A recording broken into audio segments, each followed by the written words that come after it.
You have no doubt heard of Frederick Douglass, the famous abolitionist from Talbot County. But have you heard of Ruth Star Rose? Have you heard of Grace Brooks? Have you heard of Molly Stewart or Mary Elizabeth Banning?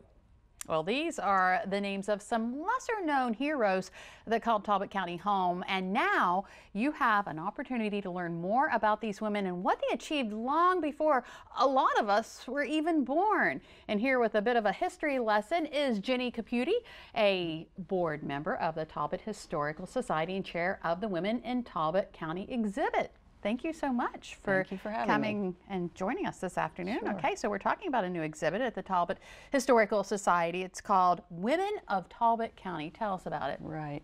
Well, we decided that we have so many things that we could put in an exhibit. We had women's things, we have handicrafts, and we had wedding dresses and all sorts of things. But we wanted to show what women through the times of Talbot County history had done that impacted the community. So we've kind of put together a lot of things along with the history of these women. And I think a lot of people, well, we opened this past Friday night and had an opening reception, and I think a lot of people in Talbot County that came were surprised and learned a lot that they didn't know about. So yeah. So you've got a bunch. We've got a bunch. We've got 14. Can you name a couple? Yes. And what they've done. Right. The first one that I want to mention is Grace Brooks. And she is someone that was born in 1740. So she's the first one that we're going to talk about. She was African American, and she actually was a midwife in Easton to both black and white families. And she was able to amass enough money so that she paid for her own freedom, which was pretty amazing in the late 1700s. She also paid for her children and her grandchildren, which is kind of unheard of. Yeah. And also, she then bought a home. That was unheard of. Totally unheard of for a black or a woman, let alone a black woman. And she bought it in an area called the Hill District. And I don't know if anybody's heard of it recently, but it's an area, it's about a 12-block area in Easton where blacks and whites lived together in the late 1700s. And they actually have had archaeologists come from Morgan State and University of Maryland in the last, starting in 2013, and they found information from the late 1700s that blacks lived there, which meant that this is the oldest settlement of freed men and women. Apparently, New Orleans claimed it, but theirs only dates back to the 1810. Right. So ours is the oldest, and it's just amazing because we actually have all the land records. Talbot County never had a fire in their courthouse, so we have all the land records, and we have a copy of the deed, and we also have a copy of her obituary, which is amazing because when she died in 1810, no women were allowed to have their obituaries in the paper, let alone, she's the first and only African-American woman, because she was so beloved and so important to the community. So. Wow. How about that? Yeah. So we don't have any pictures of her because they weren't taking pictures then, but we do have information about where she lived and her property and how it was passed down. And actually in the house next to her lived Sally Bailey, who was Frederick Douglass's grandmother. So there's a lot of amazing history, and a lot of the families, the descendants of those people, still live in that neighborhood today.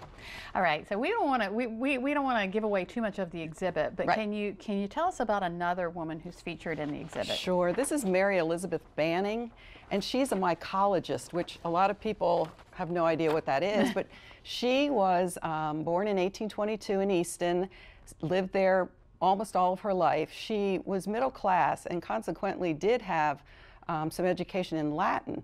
So she was interested in describing and finding different species of mushrooms. That was her thing. And she actually found 23 species in Tillman Island alone. Wow. And along with finding these and describing them, she painted them in watercolors. And we have 3 of her watercolors. And what's amazing to me is she made this manuscript with the paintings and the descriptions. And in 1890, she knew nothing was going to happen to it, so she mailed it to this gentleman at New York State Museum, who was a famous mycologist, of course, at the time. He got it in 1890, stuck it in a desk drawer, and it sat there till 1981, 91 years later. Wow. Really? When someone from the State Museum found it and said, oh, wait a minute, this woman knew a lot about mushrooms a long time ago, gave her the public acclaim, and actually, because of digitization, their whole copy of that is digitized, and the Library of Congress has a copy of it now. That's incredible. Okay, so so she's amazing. I'm going to ask you the question, Sure. but the answer should be perfectly obvious to anybody. Why do you think this exhibit is so important? I think it's important because a lot of women in Talbot County saw the need for certain things. We also have a woman who started the hospital. We have a woman who started the library. A lot of these people are educators.